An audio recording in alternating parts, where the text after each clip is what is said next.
الشيطان الرجيم نحمده ونصلي على رسوله الكريم أما بعد رب اشرح لي صدري ويسر لي أمري واحلل عقدة من لساني يفقهوا قولي ربي زدني علما. ممتاز ممی کو بولے آ گئے امی. السلام علیکم. ہاں بولی میں ابھی فون کر کے آ رہے ہیں. وعلیکم السلام ورحمۃ اللہ وبرکاتہ.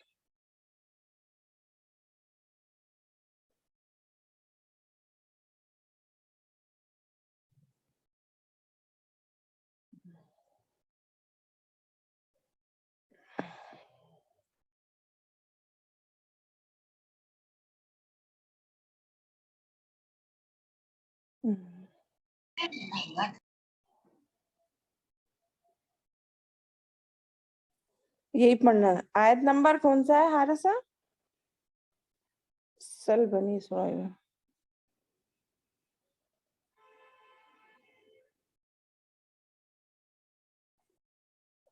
میم 217 تک کمپلیٹ ہوا میم. اچھا 17 ہے, سوری میں یہاں پہ چھوٹا.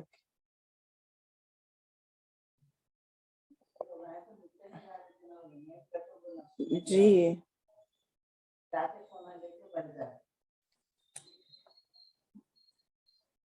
ہاں یہی ہے. چلیے. رب اشرح لي صدري ويسر لي امري واحلل عقدة من لساني يفقهوا قولي ربي زدني علما.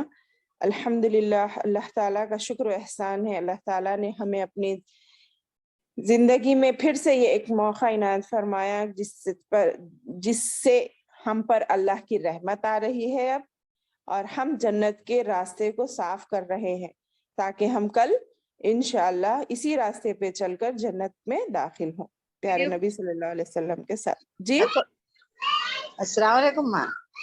جی وعلیکم السلام. خیریت آنٹی؟ الحمدللہ. السلام علیکم رحمۃ اللہ وبرکاتہ. وعلیکم السلام رحمۃ اللہ وبرکاتہ. جی آگے ہمارے خدیرہ بیگم. جی کچھ آواز نہیں آ رہی کیا آنٹی آپ کو؟ ہاں بیٹے.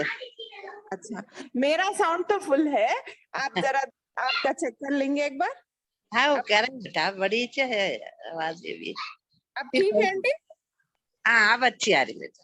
چلیے الحمدللہ الحمدللہ. باجی السلام علیکم ورحمۃ اللہ وبرکاتہ. میں نیو اسٹوڈینٹ ہوں, آج ہی جوائن ہوئی ہوں. ماشاء اللہ ماشاء اللہ. آپ کا نام پیاری بہن؟ تمیم. اچھا تمیم.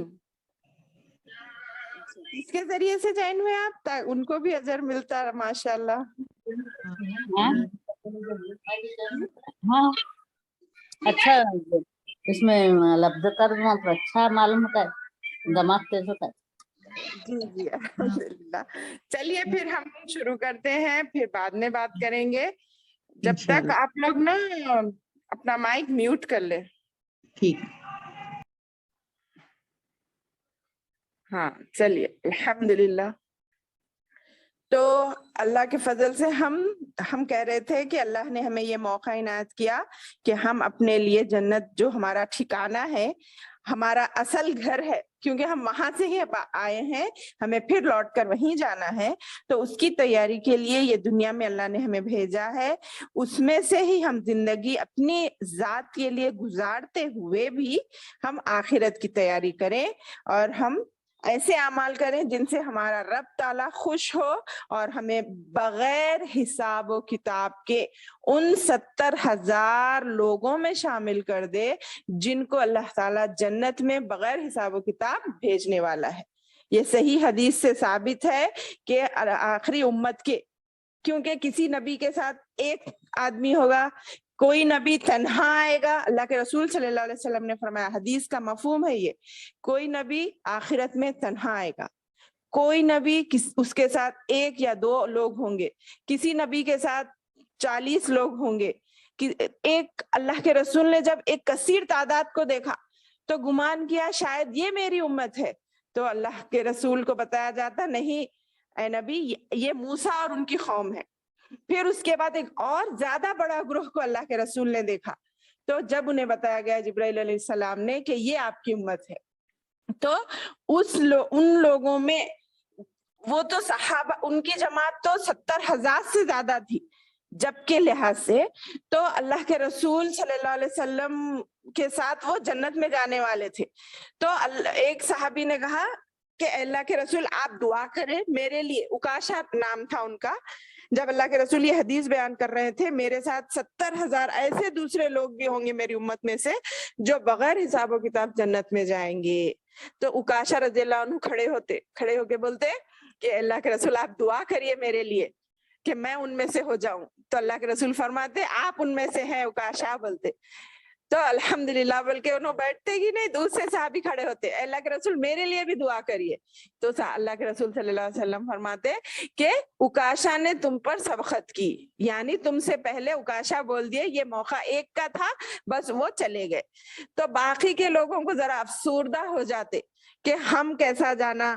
یعنی ہم نے سنا حجۃ الوداع کے موقع پہ ہی 1,40,000 صحابہ کی تعداد تھی, تو باقی کے لوگوں کو ذرا افسوس ہوتا کہ باقی کے لوگ کہاں جائیں گے, ایسا نیکی میں شوق میں پوچھتے.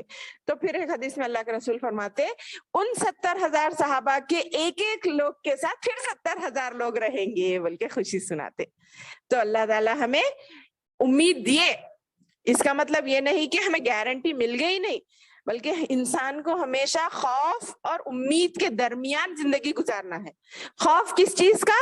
اللہ کے عذاب سے ڈرنے کا, اللہ کی گناہوں سے, اللہ کے آگے نافرمانیوں سے بچنے کا خوف, اللہ کے غصے کا ڈر ہمارے کو رہنا, اللہ کے جہنم میں جانے کا ڈر ہمیں رہنا, اور امید نیکی کی کہ ہمیں ہمارے اعمال سے بڑھ کے اللہ سے امید رہنا, اعمال بھی کرنا پھر امید بھی رہنا کہ ہمیں انشاءاللہ ان اعمال کے بدولت ہی اللہ تعالیٰ جنت میں جگہ دے دے. ہمیں یقین نہیں ہو جانا ہمارے اعمال پہ, ہماری نمازوں پہ, ہمارے روزوں پہ, ہمارے صدقہ خیرات پہ, کیونکہ اللہ کے رسول کو بھی اللہ نے کہا اللہ وہاں پر اللہ اپنے فضل سے نبی کو جنت میں بھیجے گا, ان کے اعمال کی بنیاد پر نہیں. نبی سوچئے نبی کا کیسا عمل تھا, ہم سن چکے, ہم پڑھ چکے, ہم بہت اس کے بارے میں علم ہے, مگر اللہ کے رسول نے کہا مجھے بھی اللہ اپنے فضل سے اللہ جنت میں جو مقام دینے والا ہے دے گا, میں اپنے اعمال کی بنیاد پر نہیں جاؤں گا. تو ہم تو بہت ہی دور ہے ویسے معاملے میں. تو یہ امید رکھیں کہ اللہ ہمیں بھی ان 70,000 صحابہ کے ہر شخص کے ساتھ 70,000 جو لوگ ہوں گے اللہ ہمیں بھی ان میں شامل کرے, تاکہ اگر حساب لینا شروع ہوا نا ہم نہیں دے سکتے, ہم اس قابل ہی نہیں ہیں کہ ہم کس چیز کا حساب دیں اللہ کے سامنے, کیونکہ ہمارے اعمال ایسے ہیں, ہمارے طور طریقے ایسے ہیں, ہمارے زندگی کا ماحول ایسا بن گیا کہ ہم اللہ کے سامنے جواب دینے کے قابل بھی نہیں ہیں. اللہ ہمیں معاف کرے, ہمارے چھوٹے موٹے غلطیوں کو معاف کرے اور بڑے گناہوں سے دور رکھے, اور ہمارے انہی یہ بیٹھنے کے وقت کو, ہر وہ عمل کو جہاں پر اللہ کا نام لیا جاتا, گھر میں یہ وقت ہی نہیں, یہاں پہ تو ہمارا مقصد صرف قرآن پڑھنا ہے, مگر آپ جب بھی گھر میں کسی بیٹھک میں بیٹھے, کوئی مجلس میں بیٹھے یا اکیلے بیٹھے, ایک مرتبہ کم سے کم ایک مرتبہ تو سبحان اللہ یا الحمدللہ یا اللہ اکبر کہہ کر اٹھے, تاکہ وہ مجلس آخرت کے دن گواہ بنے کہ ہم یہ ہر وقت یہ بندہ آپ کا ایک مرتبہ تو یاد رکھتا تھا. بلکہ اور یہ ہمارے دوسرے معنوں میں لیا جائے تو ہمارے بدن کا صدقہ بھی ہے. جیسے میں نے ایک لیکچر میں کہا تھا, انسان, حضرت عائشہ کی حدیث ہے, انسان کے جسم پر, اس کے جسم کے اندر 360 جوڑ ہوتے ہیں, اور ہر جوڑ کا صدقہ اسے ہر دن ادا کرنا پڑتا ہے تاکہ وہ سلامت رہے. تو اس صدقے میں بہت سی چھوٹی چھوٹے اعمال بیان کیے گئے, جس میں سے ایک یہ سبحان اللہ کہنا ایک صدقہ ہے, الحمدللہ کہنا ایک صدقہ ہے, اللہ اکبر, لا الہ الا اللہ, استغفر اللہ. یہ 5 اذکار اللہ کے رسول سے ثابت ہے کہ ہم اپنی ہر وقت اپنی زبان پر ان کو رکھیں, تاکہ ہمارے جسم کے صدقے ادا ہوں اور ہم اللہ کے سامنے خوشی خوشی حاضر ہو سکے. تو چلیے میری پیاری ماں اور بہنوں, اب ہم آگے اپنے سبق کی طرف بڑھتے ہیں. اور ہم نے پچھلی کلاس میں سنا تھا کہ صحابہ کے الحمدللہ ایسے ایسے بہترین سوالات ہوتے تھے اللہ کے رسول صلی اللہ علیہ وسلم سے, علم کے لیے اور عمل کے لیے. صرف علم حاصل کرنا مقصد نہیں تھا ان کا, علم کے ساتھ ساتھ عمل بھی تھا. تو ایسے سوالات کے ذریعے سے ہمیں دین سکھایا گیا. تو لاسٹ کلاس میں سوال تھا کہ کیا خرچ کریں اللہ کی راہ میں, اے نبی کیا خرچ کریں؟ تو اللہ تعالیٰ نے اس کا جواب کیا دیا, کیا خرچ کریں تو پہلے نہیں بلکہ کہاں کہاں خرچ کریں پہلے بتایا. اللہ نے ہمیں بتدریج یعنی ایک کے بعد ایک کس کس کا حق ہے ہم پر, کس کا کس طرح حق ہے ان کی, کیسی ہمیں مدد کرنی ہے, ان کے ساتھ کیسا رویہ اختیار کرنا ہے, کیسا حسن سلوک کرنا ہے, وہ سب بتائے الحمدللہ. جس میں سب میں پہلے ماں باپ تھے, اس کے بعد رشتہ دار تھے, اس کے بعد یتیم تھے, اس کے بعد مسکین اور فقیر تھے, اس کے بعد مسافر تھے. یہ بتدریج بتانے کے بعد اللہ نے کہا چاہے نیکی کا کون سا بھی کام ہو, وہ یہ خرچ کرنے کے علاوہ, انفاق فی سبیل اللہ کے علاوہ بھی نیکی کے کام کو کرو گے تو اللہ اس کو جانتا ہے. واضح کر دی. یہ اللہ تعالیٰ کی خاص مہربانی ہے, اس سے ہمیں کھول کھول کر تمام باتیں بتاتا ہے. اور آگے فرمایا وما تفعلوا من خیر سے بتایا کہ انفاق فی سبیل اللہ کے علاوہ نیکی کے ہر چھوٹے چھوٹے کام بھی وہ سب اللہ کے علم میں ہے. ہر چیز کا احاطہ اللہ نے اپنے علم کے ذریعے کر رکھا ہے. وہ تو دلوں کے حال بھی جانتا ہے نا, وہ تو پوری اس کے ذریعے جو دل میں ہے اس کے بدلے ہم کو جزا بھی دے گا اور سزا بھی دے گا, نیکی کا بھی اور برائی کا بھی. پھر اس کے بعد ہم نے جانا کہ جنگ ہم پر فرض کر دی گئی, کیونکہ جب تک اللہ کے رسول صلی اللہ علیہ وسلم اور صحابہ کرام مکے میں 13 سال رہے, جب تک جنگ فرض نہیں ہوئی تھی, جہاد فرض نہیں ہوا تھا. حالانکہ حق پر ہونے کے بعد بھی صحابہ کو صبر کی اور عفو و درگزر کی تعلیم دی گئی, تربیت کی گئی.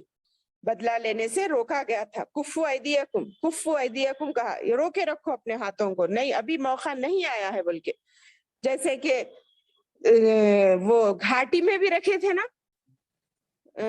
اللہ کے رسول کو, اور خدیجہ رضی اللہ عنہا بھی تھے. دیکھیں شعیب ابی طالب کی گھاٹی میں بھی ان کو رکھا گیا, مگر وہ 3 سال گزارے مگر انہوں نے آ کر جنگ نہیں کی, اپنے حق کا مطالبہ نہیں کیا, کیونکہ تربیت مقصود تھی.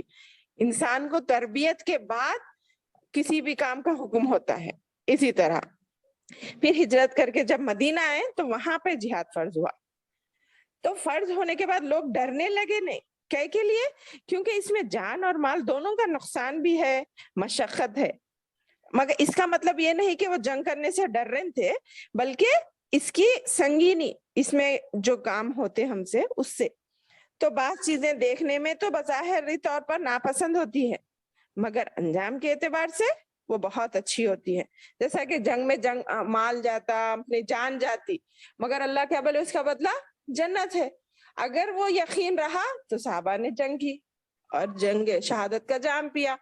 ویسے ہی بہت سی چیزیں ظاہر میں اچھی لگتی ہے مگر اس کا انجام خراب ہوتا ہے. یہ چیزیں سمجھا دی ہیں اللہ تعالیٰ نے. بہت سی چیزیں اچھی ہے, فائدہ مند ہوتی ہے, اسی طرح انجام کی خاطر ہم کو ہر کام کرنا پڑتا ہے, اور اسی وجہ سے وہ کام ہمیں مرغوب, پسندیدہ بھی بن جاتا ہے, اگرچہ ہمارا دل نہیں چاہتا نا اس طرح کریں بول کے. مطلب زندگی کا ایک اصول بنا لے. کیا ہے وہ اصول؟ اللہ کے کسی بھی حکم میں, میری بہنوں, کسی بھی حکم میں, کسی بھی کام میں مشقت لگتی ہے, مشکل لگتا ہے, تو وہ ہمارے لگنے سے وہ کام چھوڑ دینا کیا معاف ہو جاتا؟ نہیں ہوتا. مثلا نماز ہے, نماز بھی بولے نا سوائے خاشعین کے دوسروں پر سخت گزرتی. اسی طرح روزہ ہے, زکوٰۃ ہے, حج ہے.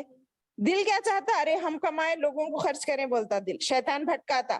مگر اس کا بدلہ خرچ کرنے سے تمہارے مال میں بڑھوتری ہوتی, تمہارے کو اس سے فائدہ حاصل ہوتا.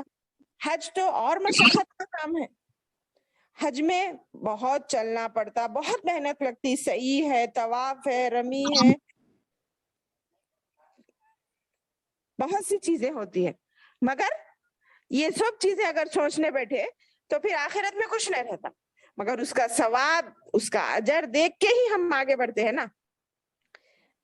انسانی زندگی تو آرام ہی چاہتی ہے, مگر یہی زندگی ہمیشہ کی نہیں ہے. یہ ہمارا دنیا کے مختلف تجربات ہمیں بتاتے ہیں کہ دنیا ہمیشہ رہنے والی نہیں ہے. ایک ایک لوگ جا رہے ہیں, ہمیں بھی جانا ہے. تو اس لحاظ سے ہمیں دنیا کے تجربات سے, دنیا کی تعلیم سے, دنیا کے مختلف قدرتی چیزوں سے ہمیں یہاں کی حقیقت معلوم ہوتی ہے. اس کے حساب سے ہمیں ہمیشہ فکر آخرت کرنا اور اس کی تیاری بھی کرنا مقصود ہوتا ہے، اور وہ ناپسندیدہ عمل بھی ہمیں پسند آنے لگتا ہے اور ہم خوشی خوشی اس عمل کو پڑھنے کی کوشش کرتے ہیں، ورنہ کیا ہوگا؟ ہلاکت میں پڑ جائیں گے، ہم نقصان اٹھائیں گے، کیونکہ اصل علم اللہ کے پاس ہے نا، ہمارے پاس اصل علم نہیں ہے۔ تو لہٰذا اسی کتاب و سنت کے مطابق ہمیں عمل کرنا چاہیے جو اللہ نے ہمیں بتایا ہے۔ اللہ کے ہر فیصلے میں خیر ہی خیر ہے، یہ بات اگر ہمارے سمجھ میں آ گئی نا تو بس انسان اچھا گمان رکھنا شروع کر دے گا۔ ایک منٹ،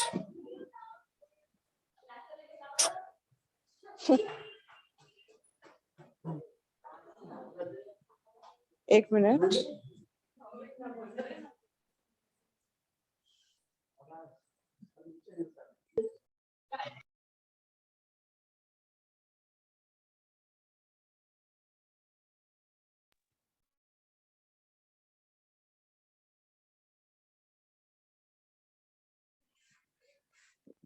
جی سوری، آواز آ رہی ہے؟ یہ ایسا کہیں ہو گیا ہے؟ آ رہی ہے جی ایک منٹ سوری، غلطی ہو گئی ذرا۔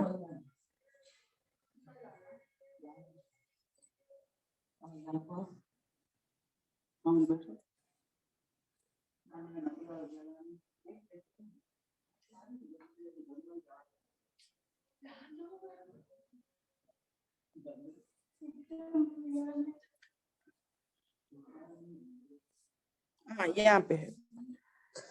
تو میں نے کہا انسان کو ہمیشہ اچھا گمان رکھنا چاہیے تو وہ کامیاب ہو جائے گا۔ کوئی چیز اسے اچھی لگتی ہے مگر اس انجام کے اعتبار سے بری ہوتی ہے، اور کوئی چیز بری لگتی ہے ہاں مگر انجام کے اعتبار سے اچھی لگتی ہے۔ تو انسان کو یہ اصول بنا لینا چاہیے کہ چلو کچھ بھی ہوگا اس میں میرے لیے بھلائی تھی، یہ سوچیں گے تو مصیبت بھی ہلکی لگے گی۔ اس کے بعد برخلاف ہم واویلا کریں یا شکوہ شکایت کریں تو الٹا وہ مصیبت وہ شکوہ شکایت سے دور تو نہیں ہوگی مگر ہمارے ذمے ہمارے اعمال میں گناہ آ جائیں گے۔ تو یہ یاد رکھیں کہ واللہ یعلم وانتم لا تعلمون، کیا بتایا گیا اس آیت میں؟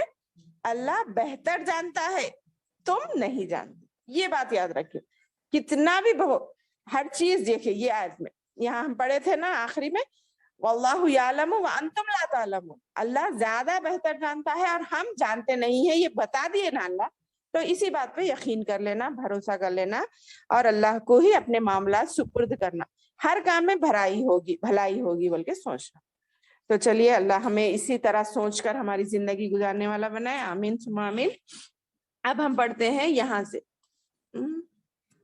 17، نہیں یہ ہو گیا۔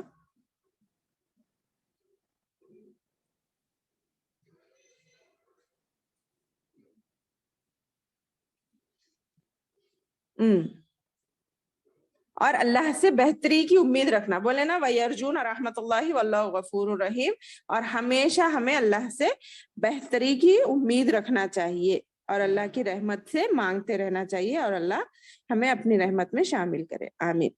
چلیے اب یہاں سے پڑھتے ہیں ہم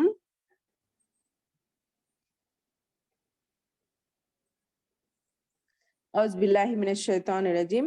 يَسْأَلُونَكَ عَنِ الْخَمْرِ وَالْمَيْسِرِ قل فيهما اسم كبير ومنافع للناس وإثمهما أكبر من نفعهما، بس یہاں تک پڑھ دیں گے۔ وَيَسْأَلُونَكَ، وہ پوچھتے ہیں، سالا یسألو کے معنی پوچھنا، کا سے مراد محمد صلی اللہ علیہ وسلم، جیسا اوپر گزرا نا ویسے ہی یہاں پر وہ پوچھتے ہیں آپ صلی اللہ علیہ وسلم سے، ان معنی سے کس چیز کے بارے میں؟ خمر شراب اور میسر جوا۔ یہاں قاف سے آیا تو چاند کے معنی ہے، دیکھو آپ لوگ بولی نا تجوید پڑھتے خود ہم نے سیکھا نا، یہ مثال لی تھی، دیکھیے خے سے آنے سے شراب کے معنی ہے، خے میم رے، خا میم رے بولتے، خے نے سوری، خا میم را سے خمر کے معنی شراب ہے، قاف میم را سے معنی چاند ہے، ٹھیک ہے۔ تو خمری ول میسر جوا ان دونوں کے بارے میں پوچھتے ہیں.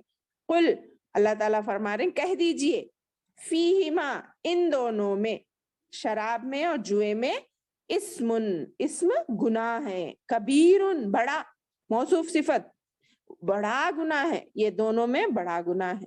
ومنافع للناس اور فائدے بھی ہیں, للناس لوگوں کے لیے, ناس انسان کی جمع ہے, یہ انسان کی جمع اناس ہوتی, یا للناس کے معنی لوگوں کے لیے, منافع فائدے ہیں, للناسی لوگوں کے لیے. واسمہما اب دیکھو قاعدہ یہ, اور ان دونوں کا گناہ, یہ ہما سے مراد یہی دونوں ہے, خمر اور میسر. واسمہما اور وہ دونوں گناہ, اکبرو زیادہ بڑے ہیں, من نفعہما یعنی فائدہ بھی ہے اور نقصان بھی ہے بولے نا. تو اب اس کا ایک قاعدہ بتا دے رہے ہیں کہ اس کا گناہ زیادہ بڑا ہے ان کے فائدے سے, من نفعہما ان دونوں کے فائدے سے. تو اس کو سمجھ لیتے ہیں, پہلے ترجمہ کرتے ہیں. دیکھیے یسألونک وہ پوچھتے ہیں آپ سے, کس کے بارے میں, ان سے, وہ آپ سے پوچھتے ہیں شراب اور جوئے کے بارے میں. آپ کہہ دے ان دونوں میں بڑا گناہ ہے اور لوگوں کے لیے فائدے بھی ہیں, لیکن ان کا گناہ ان کے فائدے سے بہت بڑا ہے, اور وہ آپ پوچھتے ہیں. تو اس میں دیکھیے سب میں پہلے بات آپ یاد رکھیے, پھر سے صحابہ کے ذہن کو دیکھیے کتنا پاک اور شفاف تھا, کیونکہ اس وقت عرب میں یہ شراب اور جوا دونوں بھی بہت عام تھے, لوگ اس کو بہت استعمال کرتے تھے. تو اس کے لیے یہاں پر بتایا جا رہا ہے کہ اس میں کیا ہے, اس کے بارے میں ہمیں کیا حکم کرنا ہے, اللہ تعالیٰ سے سوال کر رہے ہیں صحابہ. تو شراب آپ جانتے ہیں, شراب عقل کو مان کر دیتی ہے, سب میں پہلی چیز, اس میں بہت بڑا گناہ ہے. دیکھیے انسان کئی کو افضل ہوا, اللہ نے آسمان بنائے, زمین بنائی, سورج, چاند, جانور, ہاتھی, اتنے بڑے بڑے چیزیں بنانے کے باوجود اللہ نے انسان کو سب میں بڑھ کے اشرف المخلوقات کا لقب دیا نا. کیوں دیا معلوم, یہ اس عقل کی بنیاد پہ, عقل ہے بول کے اللہ تعالیٰ نے انسان کو اشرف, پوری اس کی پیدا کی ہوئی چیزوں میں سب میں بہتر کیا ہے, انسان ہے. سورہ 3 میں بھی پڑھے نا, خلقناہم احسن تقویم, تمام چیزوں میں اچھی چیز پڑھائی ہم نے انسان کو. یہ عقل ہی جب شراب سے مان پڑ جاتی, خراب ہو جاتی, تو انسانیت کے لیے کیا فائدہ بچا بولو. حالانکہ وہ پینے سے خوشی ملتی, سرور آتا, بولتے وہ فائدہ دکھتا, مگر اس کا گناہ, وہ گناہ عقل خراب ہو کے انسان بہکی بہتی باتیں کرتا. باتیں تو چھوڑو, گالی گلوچ پہ آتا, پھر گالی گلوچ بھی چھوڑو, مار پیٹ پہ آ جاتا, مار پیٹ سے قتل گناہ بھی ہو جاتا اس. تو کیا ہے, اس کا گناہ بڑا ہوا نہیں ہوا. دیکھیے اسم کس کو بولتے معلوم, ایسا لفظ استعمال ہوا جس اسم کے معنی جس کے کرنے پہ گناہ ملے آپ کو. اسم یعنی ایسا گناہ, ایسی بڑا کام, ایسا گناہ جس پہ سزا ملتی. تھوڑے کام ایسے ہوتے جو غلط رہتے مگر کرے تو سزا نہیں ملتی نا, وہ اسم نہیں کہلاتے, بلکہ اسم ایسے تمام گناہ جن پہ کرنے پہ آپ کو گناہ ہوتا, سزا ملتی آپ کو. تو اسم کے ظاہری فائدے دیکھنے اس کے بجائے اس کے باطنی فائدے دیکھو. اس کے بعد انسان کیسا رہتا, وقتی طور پر سرور اور مزہ ملتا, مگر اس کے بعد میں انسان بے قابو ہو جاتا, اس کی عقل خراب چلی جاتی, اور وہ ایسے ایسے کام کرتا جس کی وجہ سے ہم بہت سے تجربے سن کے ہیں, کبھی کبھی دیکھے بھی ہیں. شراب پینے والے کیسا روڈوں پہ پڑے ہوئے رہتے, کتنے جاہل گوار دکھتے, نہ ان کو اپنے آپ کا ہوش ہے, نہ کسی کا کچھ بھی نہیں, اب بول بھی نہیں سکتے. شرابی کے پاس جانا بھی دل نہیں کرتا. دیکھیے ہم کیوں, اتنی گندی بدبو آتی اس سے, وہ نفرت پیدا ہو جاتی. اب پتہ نہیں اللہ, جو لوگ یہ گھر کرتے ہیں, مسلمانوں میں بھی یہ چیز عام ہو رہی ہے, کیوں؟ اس کے فائدے کو دیکھ رہے لوگ خالی ارے مزہ آتا کہتے پینے سے، بلکہ مگر جو نقصان ہے اس کو غور نہیں کر رہے. اللہ معاف کرے. اسی طرح جوا بھی ہے. جوا تو بغیر محنت کے حاصل ہونے والا پیسہ ہے نا. چند پیسوں سے انسان لاکھوں کما لیتا اور کبھی لاکھوں والا انسان غریب بن جاتا، مطلب پیسے پورے ختم ہو جاتے. یہ بھی ایک قسم کا نشہ بن جاتا. کھیلتے کھیلتے جوا انسان گھر کی چیزیں بیچنے پہ آمادہ ہو جاتا. اور جو دیکھو بغیر محنت کے، بغیر کسی بھی چیز کے آپ کو پیسہ مل رہا تو پیسہ دینے والا مجبوری میں دے تو دیتا، مگر بعد میں اس کو آپ کے دل میں غلاف، غصہ نہیں آتا، دشمنی، بغض. کبھی موقع ملا تو مار لیتے بھی، ختم بھی ہو جاتے ایسے لوگ. تو کیا یہ چیزوں کو اسلام اجازت دیتا؟ ہرگز نہیں نا. یہ دیکھنا ہے فائدے سے بڑھ کر اس میں گناہ ہے. زندگی میں بہت سی چیزیں ایسی نظر آتی جو فائدہ لگتی ہے ہمارے کو، مگر اس میں فائدہ بھی ہوتا اور نقصان بھی. تو ہمیں کیا کرنا ہے اس وقت میں؟ زندگی میں بہت سی چیزوں سے فائدہ بھی نظر آتا. کوئی کام ہی لے لیجیے، اگر آپ کو کچھ کام کرنا ہے اس میں فائدہ بھی دکھ رہا، نقصان بھی، تو کیا کرنا؟ یہ آیت کو دیکھنا. کیا بول رہے ہیں؟ کمپیئر کرو اس کے فائدوں کو اور اس کے نقصانات کو. ایک کتاب لے کے لکھ لو. سپوز کوئی زندگی کا ایک اہم کام کر رہے ہیں آپ، تو اس میں فائدے بھی رہتے، نقصان بھی رہتے. تو لکھنا فائدے کیا کیا ہیں، نقصانات کیا کیا ہیں. تو اس سے جب میجورٹی فائدوں کی ہے تو فائدہ کر لینا، وہ کام کر گزرنا. نہیں تھوڑے نقصانات ہیں، فائدے نہیں، نقصان زیادہ ہے فائدے کم ہے، تو چھوڑ دینا. یہ مومن کا کام بنا لینا. ہم جس میں فائدہ زیادہ ہے وہ کرنا، اور جس میں فائدہ نہیں ہے وہ چھوڑ دینا. اور جو چیز انسان بولی نا میں انسان کی انسانیت کو نقصان دے دے، وہ کرنا بہتر نہیں بلکہ نقصان دہ ہے، جو کہ اس شراب میں اور جوئے میں ہے. ٹھیک ہے یہ بات. اب یہ آیت کے شان نزول میں بتاتی ہوں کہ اللہ کے رسول صلی اللہ علیہ وسلم جب شراب کی حرمت کی یہ آیت نازل ہوئی تو حضرت عمر رضی اللہ عنہ نے کہا اے اللہ کے رسول اس کو واضح بیان فرمائے. تو اس پر سورہ بقرہ کی یہ آیت نازل ہوئی یسألونک عن الخمر، بلکہ تو اور حضرت عمر کو بلایا گیا اور انہیں یہ آیت پڑھ کر سنائی گئی کہ اس میں خالی شراب حرام ہے بولے تو نہیں سمجھ میں آیا تھا، تو یہ بتائے. پھر اس کے بعد یہ آیت نازل ہوئی. یہاں پہ ایک آیت اس سے پہلے بھی ہم نے سنا ہے، قرآن کی ایک آیت ہے یا ایھا الذین آمنوا لا تقربوا الصلاۃ وانتم سکارى. یہ ایک آیت تھی. دیکھیے جب تم نشے میں ہو تو نماز کے قریب نہ جاؤ. یہ آیت نازل ہوئی تو اس کی وضاحت نہیں معلوم ہو رہی تو یہ آیت نازل ہوئی پھر کہ شراب اور جوئے میں لوگ پڑ جاتے ہیں اس کی ظاہری فائدے کو دیکھ کر، مگر اس کا گناہ زیادہ ہے کیونکہ اس سے انسان کی عقل فوت ہو جاتی، دشمنیاں بڑھ جاتی اور گناہ بڑھ جاتے. بلکہ تو یہ اس کی وضاحت میں یہ آیت نازل ہوئی کہ یہ چیزیں انسان کے لیے فائدہ نہیں ہے، بلکہ شراب اس میں بہت سے نقصانات ہیں. شراب مال کو برباد کرنے والی اور عقل کو ختم کرنے والی چیز ہے نا. شراب مال کو بھی برباد کر دیتی. انسان کھانے پینے کی چیزیں چھوڑ کے، بیوی بچوں کو کھلانا پلانا چھوڑ کے شراب خریدنے چلے جاتا صرف وہ فائدے کے لیے. تو کیا جائز ہو سکتا؟ نہیں نا، ہرگز نہیں. پھر اس کے بعد انشاءاللہ سورہ مائدہ میں بھی آئے گا شراب کے بارے میں، جب ہم اور اس کی تفصیل پڑھیں گے. اب تو مختصر یہی ہے. اور میسر کے معنی کیا ہے معلوم ہوا نا؟ میسر گناہ ہے، ان کا وبال اخروی ہے جو بغیر محنت کے کمایا جاتا ہے.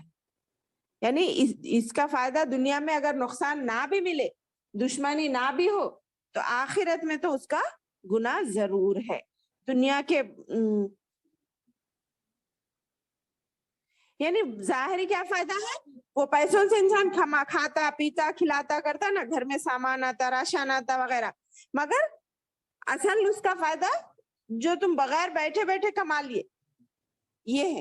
تو یہ اسلام میں اجازت نہیں ہے کسی کے مال کو کسی بھی طریقے سے، کھیل تماشے سے ہو یا مار پیٹ کے ہو، ڈاکو بن کے ہو، کیسا بھی لوٹنا انسان کے لیے جائز نہیں ہے.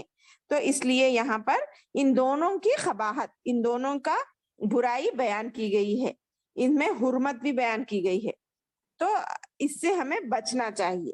اللہ تعالیٰ ہمیں اس کی اس سے حفاظت فرمائے. ہمارے گھروں میں, ہمارے خاندانوں میں یہ شراب اور جوے کی لعنت سے ہمارے گھر والوں کو, سب کو, ہمارے بچوں کو دور رکھے. آمین ثم آمین. چلیے اب آگے دیکھتے ہیں. پھر آگے پوچھ رہے ہیں اعوذ باللہ من الشیطان الرجیم وَيَسْأَلُونَكَ مَاذَا يُنْفِقُونَ قُلِ الْعَفْوَ كَذَلِكَ يُبَيِّنُ اللَّهُ لَكُمُ الْآيَاتِ لَعَلَّكُمْ تَتَفَكَّرُونَ. یہاں پہ میں بڑا کر کے اس لیے بتا رہی ہوں تاکہ آپ لوگ ایک ایک ورڈ کے معنی دیکھ لیں. وَيَسْأَلُونَكَ دکھ رہا نا آپ لوگوں کو, پھر وہ نہیں آتا یہاں پہ لال ٹپ کا بتانے کے لیے. انشاءاللہ ہم اور اپنی کلاس کو بہتر کریں گے انشاءاللہ. وَيَسْأَلُونَكَ آپ دیکھیے وہ پوچھتے ہیں آپ سے ماذا ينفقون, وہ کیا خرچ کرے. وہ جو پہلا سوال تھا نا وہی پھر سے کر رہے ہیں. کیوں؟ تاکہ اور وضاحت اللہ تعالیٰ سے ملے. تو کہا قل العفو, قل کہہ دیجئے, عفو زائد, عفو کے معنی زائد کے ہیں, یعنی جو تمہارے مال سے زائد ہو. اصل معنی تو اس کے معاف کرنا ہے. عفو معنی عفو درگزر سن کے ہے نا, معاف کرنا. معنی اگر آپ اپنے خرچے کرتے ہوئے آپ کا اتنا پیسہ نہیں ہے کہ آپ کسی پر خرچ نہیں کر سک رہے تو کوئی بات نہیں, اللہ اس کے بارے میں نہیں پوچھے گا. مگر آپ کی ضرورتیں پوری ہو رہی ہیں, پھر آپ کے پاس اس کے باوجود بھی مال ہے مگر آپ وہ نہیں خرچ کر رہے, تو جب آپ کے بارے میں پوچھیں گے اللہ تعالیٰ کیوں خرچ نہیں کرے. قل العفو اسی طرح, کذالک اسی طرح, یبین وہ واضح کرتا ہے کون؟ اللہ تعالیٰ. اللہ فاعل آ گیا دیکھیے سامنے, لکم تمہارے لیے, الآیاتی آیتوں کو, احکامات کو, لعلکم شاید کے, تاکہ تم تتفکرون غور و فکر کرو. آسان ترجمہ کیا ہے؟ وہ آپ سے پوچھتے ہیں کیا خرچ کریں, آپ کہہ دیں زائد الضرورت, مانے ضرورت سے جو تمہارے پاس زیادہ ہے. یہ اس طرح واضح کرتا ہے اللہ تمہارے لیے احکامات تاکہ تم غور و فکر کرو دنیا میں. وہ آگے ہے اور اس سے تعلق ہے, دیکھیے غور و فکر کرو فی الدنیا والآخرہ, دنیا میں بھی اور آخرت میں بھی, اس سے تعلق ہے یہ بات. کیا غور و فکر کرنا؟ دنیا اور آخرت میں.